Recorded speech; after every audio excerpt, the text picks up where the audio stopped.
Take our aim. You're gonna know our name. I wake up showing my teeth. It's just a fire in me. I got a fire in me. We pray for the thrill, so run for your life.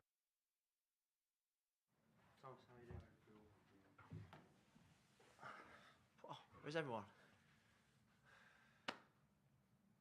The main people are here, aren't they? Right, now we're joined by head coach Phil Neville. Afternoon. Well, obviously, we had a great night on Wednesday. We give the players the day off yesterday and they're back in today. Obviously, the mood is incredibly high. And I think what we spoke about today is similar to what we said at the end of the game, is that this is, we're in, but we're not done. This is just the start, hopefully, of a long, successful journey. From now to the end of the season, we're hitting form at just the right time. We've got momentum, we've got confidence, we've got belief, we've got the spirit, and we need to keep that going. Leo Campagna won't be fit for the weekend. We're assessing him every day. I expect, I hope, I pray that he'll be fit for the playoff games. Pozuelo pushing hard to be fit for this weekend. Will definitely be fit for the playoff games. And we had an illness to Jovian Jones this morning, but that was just minor, so he wasn't on the training field this morning. So the boys are in really good shape, and I think what from now to the end of the season will tell me is the ones that really want it, the ones that are hungry, the ones that are part of this roster that really want to commit to the team. We're at the point of the season now where we've qualified for the playoffs. I don't want any drop-off. I don't want them to think that they've reached the top of the mountain, because really at this moment in time we're in fifth position, and still, like I said, I think a week ago, is that the best place to be is in first, and that's what we're aiming for. So the train keeps going really fast, and we'll see over the next weeks, hopefully over the next few weeks, the motivation, the quality, and those that are really hungry, and those that really want to win. And Sunday we come up against a team that I think is one of the best in the conference. Maybe without doubt one of the best in the conference, challenging for a league title. So they'll be coming here knowing that they want the 3 points to maybe win a league title, which is something that they'll be really hungry for. So I think it's going to be one of those difficult special games here at Drive Pink. It's Fan Appreciation Day. We know that the fans on Wednesday night were our 12th player. I thought they were absolutely incredible from the minute we came out from the warm-up. The players notice something really special going on, and we're just proud that we have them behind our backs, and we're proud that we put a show on for them. And Sunday will be no different. There'll obviously be a moment before the game where we celebrate Gonzalo with a moment with him, and a lap of appreciation at the end from everything that they've done for us this season. But apart from that, it's 90 minutes. We've got to fight, we've got to be together, and we've got to play with the same kind of quality. We will get started with questions. First, Chris Whittingham. Hi, Phil. Just wanted to ask, what's the overall approach on Sunday with already being qualified for the playoffs, with other games going on? What's the level of intensity? What's the level of following other games that you think you'll be doing on Sunday? Is it going for it completely? We have to go for it, yeah. I think it's pointless following other games when if we don't do our job. On Wednesday night, there was another important game going on, and I've got to say I wasn't following that game. I didn't know the result of that game till 2 minutes before the end of the game. So that was a welcome boost. But unless we do our job, it doesn't matter what anyone else is doing. We're putting a lot of pressure on a lot of teams, and I do feel as if the higher up the league you finish, the better it'll be for us. And the challenge is we want a home playoff, and that is an incredible incentive for us to go out there on Sunday. Over the next 2 days, today and tomorrow, I'm going to look at the players that still show me the same hunger than what they've shown for the rest of the season. If anyone comes in and thinks they've got the party hat on, they will not be playing. And there's two ways of looking at it. You put the same team out again, or you insert two, three, four players into that team that are equally as hungry. That's going to give us that freshness at the end of a real tough 3-game week. So we've got players like Ryan Saylor, Victor Yajoa, Gregory's back, Pozuelo's back, hopefully. Emerson, they're all chomping. They're all chomping at the bit. Breck Shea came on. So we've got freshness. We've got people that can go on in there. And my job over the next 24 hours is to pick the best team on Sunday to win the game. That might be freshness. That might be the hungry players. Or that might be players that think they've arrived that are not going to be in the starting lineup. Because, yes, we celebrated on Wednesday night, and rightly so.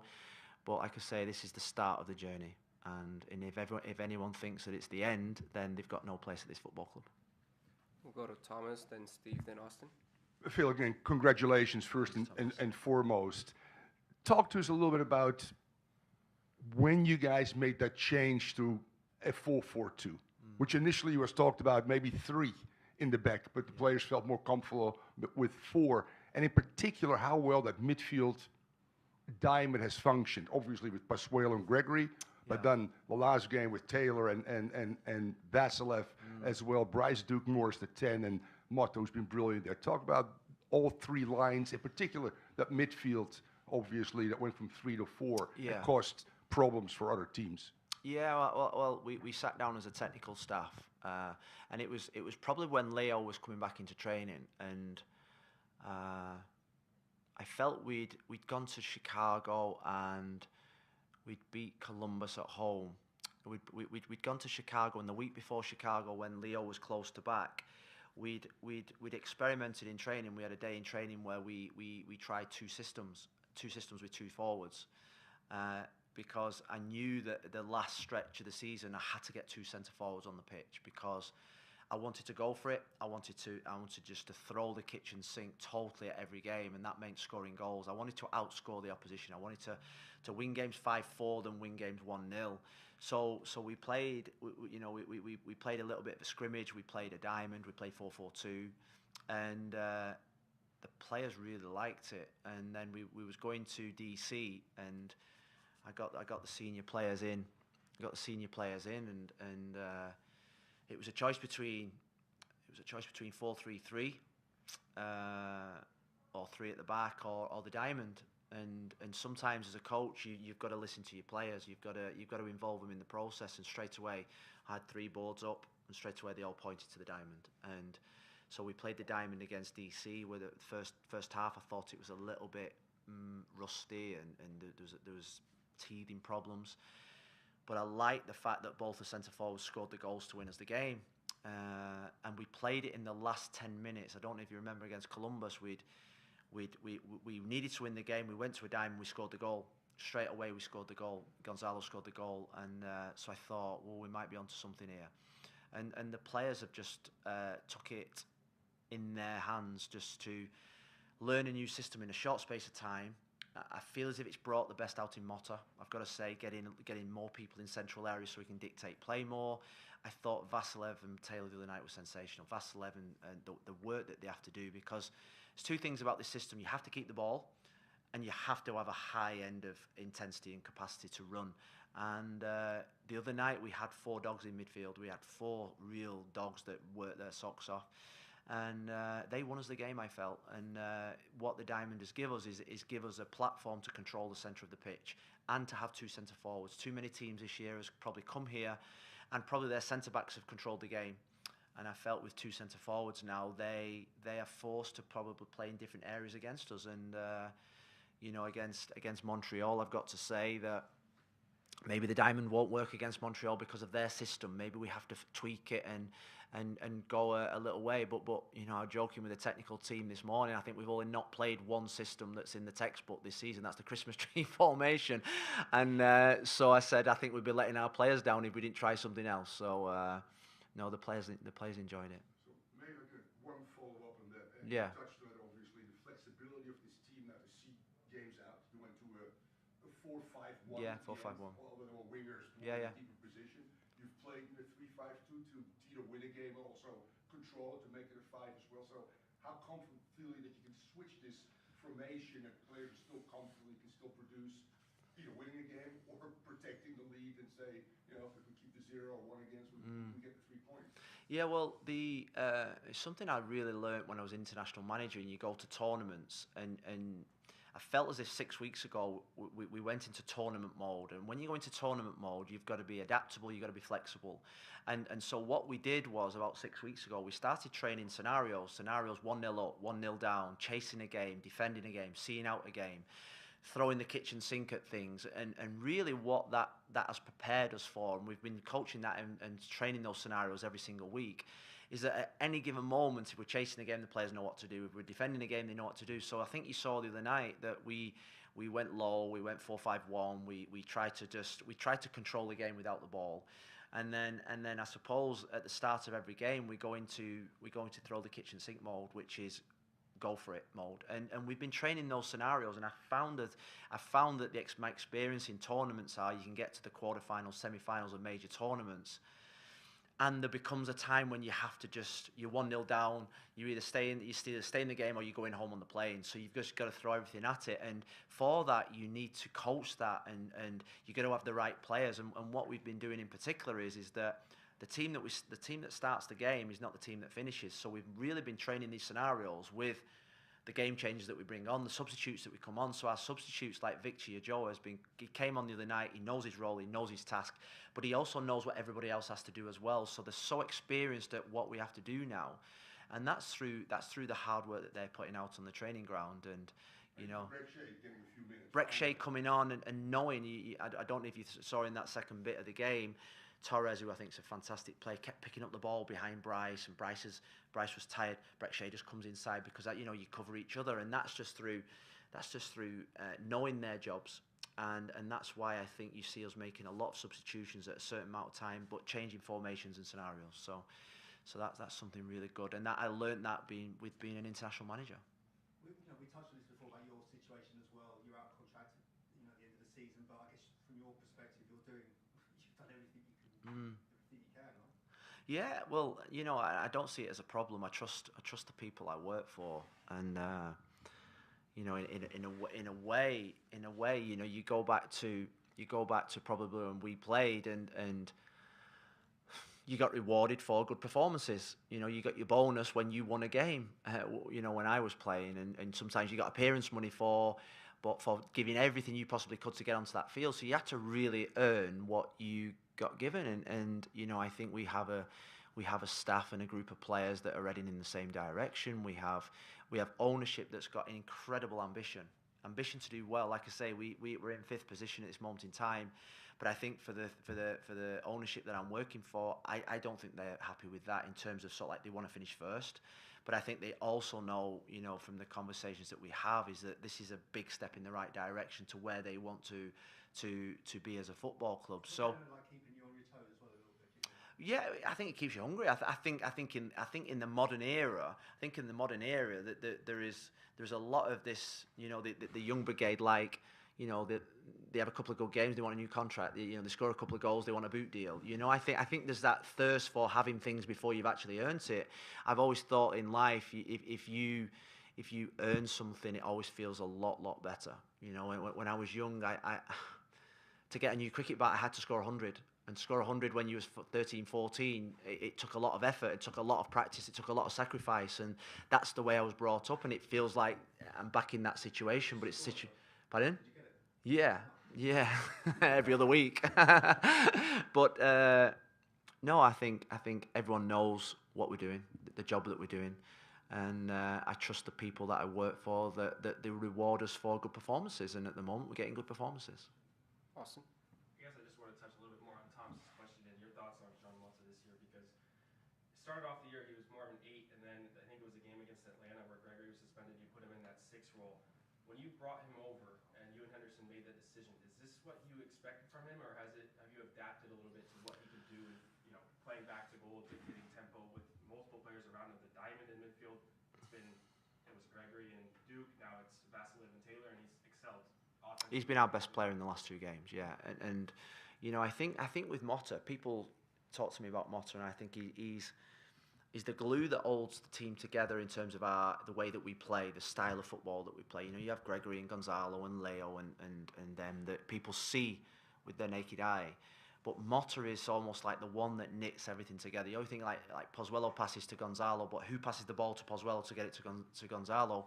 And Motta is the one. If you speak to the end of the back line, they absolutely adore Motta. Why? Because he's always there. He always takes the ball. You think when the ball comes into him and he puts the sole of his foot on the ball, the whole stadium just calms down. The whole team just calms down. And I felt last season that we were missing a 6.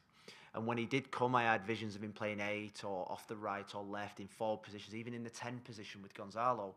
But I feel and I felt that with the way that the MLS goes, particularly at the start, you probably at times miss out a part of the connection from back to front. And we needed somebody to connect every part of the pitch, and Motta is that person. And I feel there's another 5 goals in him, that's for sure, from set plays and from shots outside the box. We've seen that this season. And he has scored a couple of good goals. There's more goals in him, but his value to the team and is irreplaceable, I've got to say. And him and Gregory have got a brotherhood in midfield that's difficult to. It's difficult not to leave them both out in terms of the spirit that they bring to that midfield. And his quality on the ball is fantastic. His range of pass is really good, and we're really pleased with him. Can I ask if Malta is one of the reasons why you're most comfortable with this diamond? Because in the beginning of the year, it was a lot about wing depth and the depth of the wingers and everything, and now you've made this switch. Is he a core reason for that? Well, I think he was the reason, probably. I said he was the reason. He was the reason we went to a 4-3-3, because we had a 6 that could possess the ball, that could turn on the ball, that could play in tight areas. That's really important for a 6. And then he had a range of pass to probably find the passes over the top for Lassiter and Taylor and Emerson and Vasilev. So that was important. And then I suppose the diamond, what's happened in the diamond is, because of his composure, he's allowed the 8s and the 10s to stay high. He's allowed the centre forwards to stay high because they trust him on the ball. And he's got a lot of players in central areas, so he's very adaptable. You know, I think we played him off the right in Cincinnati, and he played well. We played him higher up. I think Seattle away, we put him to higher up the pitch behind, and that's where I saw him play a lot for his former team. He's just a really good footballer. You cannot keep him off the training pitch. He's learning English so well. He takes lessons every other day, which is impressive, which shows his commitment to this football club. And he's come from a brilliant football club to us, and he's made a real big impact. Last question, Jose. Thank you, Rafa. Hi, Phil. I have 2 quick ones for you. The first one, on Wednesday night, I went to the locker room, and as I was talking to the players, I talked to 3 or 4 players, and all of them mentioned 4th place. And I'm just wondering, is that something that you talked about before or after the game, or was it their own initiative to immediately, flip the switch and go for we want to play at home in the playoffs? And the second one is a very short one. Do you think Campane's injury will hurt his World Cup hopes, or do you think it's something short term? Thank you. No, I don't think Leo will be hopefully fit for the playoffs. Never mind for the World Cup. So I'm not worried about that. He's a quick healer. In terms of the fourth position, I told him I wanted fourth before the game because I always think that if you have a certain aspiration, you've got to take those aspirations higher than just what you've got in front of you, and you've got to stretch yourself. You've got to really focus on something that sometimes might not be achievable, but is in your reach. Before the game the other night, I wanted to shift the mentality from survival mode to thriving mode, of not just thinking about seventh or sixth, thinking higher than that, because if you aim as high as you possibly can and get just below that, you'll still get success. So it was the talk before the game of we want a home playoff, because if you look at our home form and away form, and there's nothing guaranteed in life at all, and but if we get a home playoff, it gives us a hell of a chance to get into the next round of the playoff. And that's not me being arrogant. That is just the fact in terms of the data and the statistics of the season. An away playoff game makes it a hell of a lot harder. So the challenge is there for us to finish fourth. Now we've got to pray that other results go our way. But I think if you manifest it, if you think it, if you believe it, it will happen. Thank you. Romeo's gone to Brentford, is that right? Yeah, well, the season's finished here. He's been away from home for 9 months, and he literally lives around the corner. We know the people there really well, and he's training there for a month just to keep himself fit, because the MLS2 boys are here just for the next month up until Thanksgiving. So, Would you expect him to come back? yes, come back. He's going to be a big player for us next year. Thanks, Phil. Thanks, guys. Thank you. Oh, easy.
Good. Now we're joined by defender DeAndre Yedlin. If you have a question, raise your hand. We'll start with Chris Whittingham. I'll just start by asking, what was the feeling after Wednesday night, confirming your place in the playoffs? Phil talked a lot about still moving forward and looking towards maybe getting a home playoff place, but do you guys allow yourself a moment to recognize what you've achieved? Yeah, I think there was definitely excitement, but that's kind of what's been preached. We can enjoy that moment, but at the end of the day, that was one of our goals at the beginning of the year, but it wasn't the final goal. Our final goal is to win the MLS Cup. So, we still have steps that we need to take along the way to get there. So again, we can enjoy that moment for a little bit, but at the end of the day, we know we haven't reached exactly where we want to be. I guess, the players take a lot of praise. We were talking before with Phil just about how they've changed the systems up and stuff. Just maybe a word on the coaching staff for how they've kept calm, because, it was a situation a few weeks ago when it was, wasn't looking that great, and you've turned it around nicely. Yeah, they've been excellent. That's kind of been the whole year. To have a great team is not just a great staff or a great player group or, even in the background, front office, things like that. Everybody has to work collectively together. So everybody's bought into the system. We all have a tremendous amount of respect for Phil and the staff. We're willing to do, anything that he says. And it's shown that, the things that him and his staff do and tell us to do is creating results on the field. So hopefully we can keep that going. He always says, I know what the ownership want and the sort of levels they want to aspire to. But as players, do you kind of feel that as well? That you know that David's there looking at you, thinking, hold on, I want to be competing for. Yeah, of course. I mean, when you play for this club, there's high expectations, because of the eyes that, this club has on it. So like I said, at the end of the day, it's us all collaborating together to not create just a great team, but just a great club in general. Awesome. Obviously, with your experience in the league and around the world in the sport, you're going to be a natural leader on a team. But what was it like to wear the captain's armband in Gregory's absence and actually take this club to a playoff spot in that specific game where you were the captain? Any special feeling for you with that? Yeah, I mean, it's always great to wear the captain's armband, but, at the end of the day, whether I have the armband or not, I'm always going to try to lead. For me, it wasn't too much different. I just walk out first, I guess. It was really the only difference. But at the end of the day, I try to lead, in any way that I can, on the field, off the field. That's kind of the role that, I've tried to step into since I've come to this club. Next 3 questions from the Zoom. Jose, Andrea, and Mauricio. Thank you, Rafa. Hi, DeAndre. Hello. The league announced yesterday Leagues Cup, and I know that's a long way, but I want to get the players' perspective on this because, I mean, that means a lot more games. That means another tournament. You've been in Europe where you guys play a lot of tournaments, so I'm just wondering what your thoughts are. Is that beneficial or not to MLS? Honestly, I didn't even see that. I've really just been focusing on this end of the year. But I don't know. I guess we'll see. Obviously, games can be good. Especially to give guys that don't get a lot of time playing, in the league game, maybe in those games. We'll have to see how the format is exactly. I'm not exactly sure. It's new, so it's one of those things that nobody knows exactly how it will be, but, we'll just have to wait and see. Next question, Andrea, then Mauricio. Hi, DeAndre. I wanted to ask you, how are you physically? Because we saw you with the national team, and now you are playing. You played the game in Toronto. You played on Wednesday, and now I guess you're playing on Sunday. How are you physically for the playoffs? Yeah, I'm fine. I'm extremely motivated. Physically, I feel great. I'm a big believer in that the body follows the mind. So I think as long as my mind's in a good place, which it is, then the body will follow. Mauricio. Hey, good afternoon, DeAndre. I wanted to ask you about Sunday. It's Fan Appreciation Day. What do you think about the event going on, and what has the support of the fans meant for you and the rest of the squad this whole season? Yeah, no, we're really excited. I think all of the guys couldn't stop talking about how great the atmosphere was on Wednesday. We're hoping that we can replicate that on Sunday. The fans have been great all year for us. Our home record has been incredible. And that's a big part. You have to give a lot of the credit to the fans for that. So Sunday, hopefully it's no different. Hopefully, it's the best crowd we've gotten all year. I know there's something special for Gonzalo going on, and I know he should be appreciated, at this club immensely. So I'm glad that as a club we're doing that for him. So I'm sure fans will want to be there for that. And then, we're going for a 4th place spot. I think if you would have asked in July, if we would, if we'd be in position to get a 4th place spot at this point in the season, a lot of people would say no.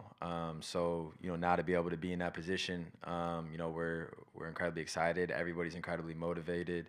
And again, as I said before, it's obviously a goal to get into playoffs, but the ultimate goal is to win MLS Cup, and this is another step along that way. team. How's that sort of how's the camp looking going into the World Cup? Wasn't a great window, was it really the last one? How's it?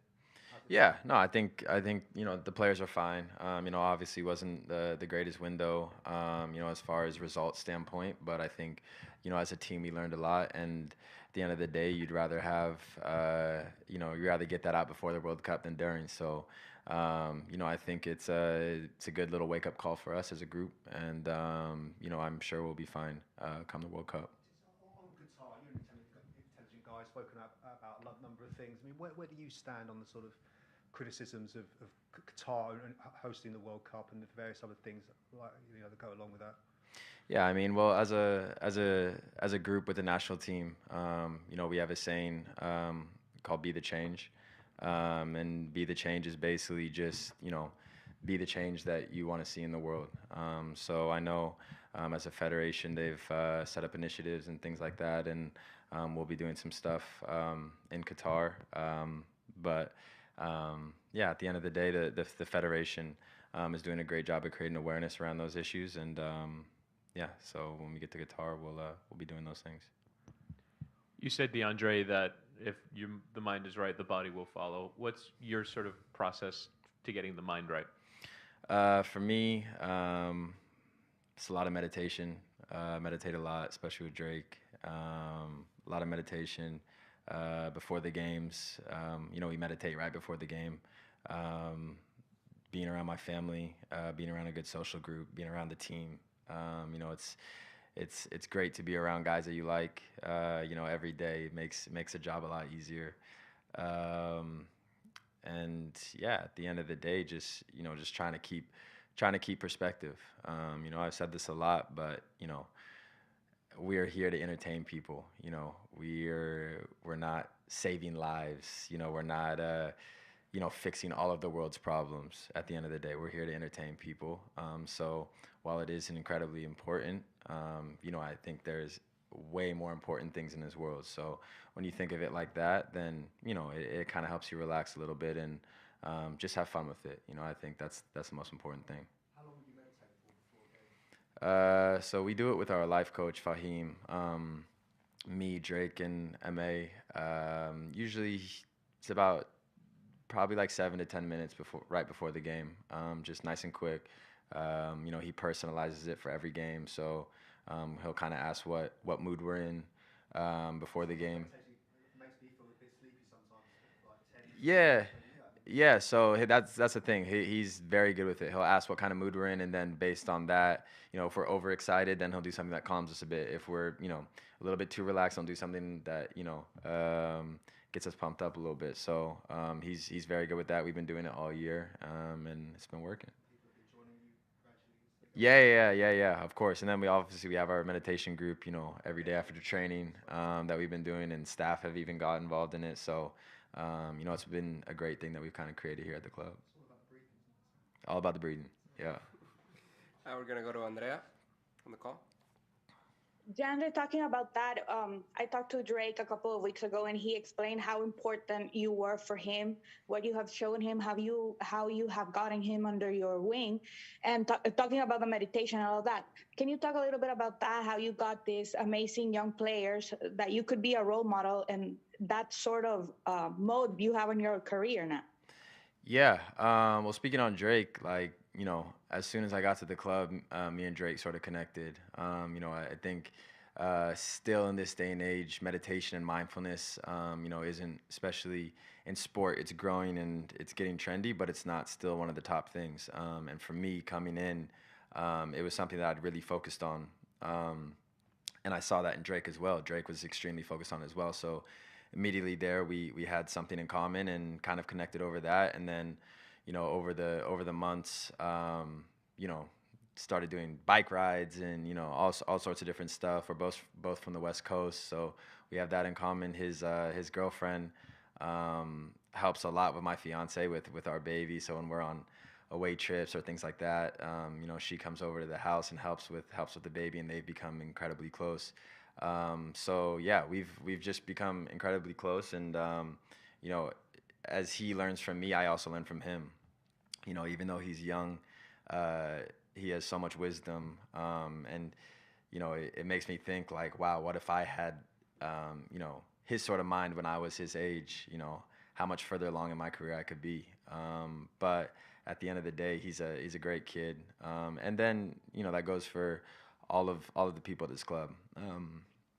All of the young players, like they're so easy to mentor. They listen, you know, and I'm a big believer in, you know, at the end of the day, age is just a number. So just as much as I try to teach them, I try to learn from them as well. You know, they can have valuable things that they can teach me. So that's what it is. I think that's the culture that's been created here is, you know, everybody helping each other. So, you know, it's been great to be around. Thank you, and that concludes today's press conference. Thank you. Everyone. Appreciate it.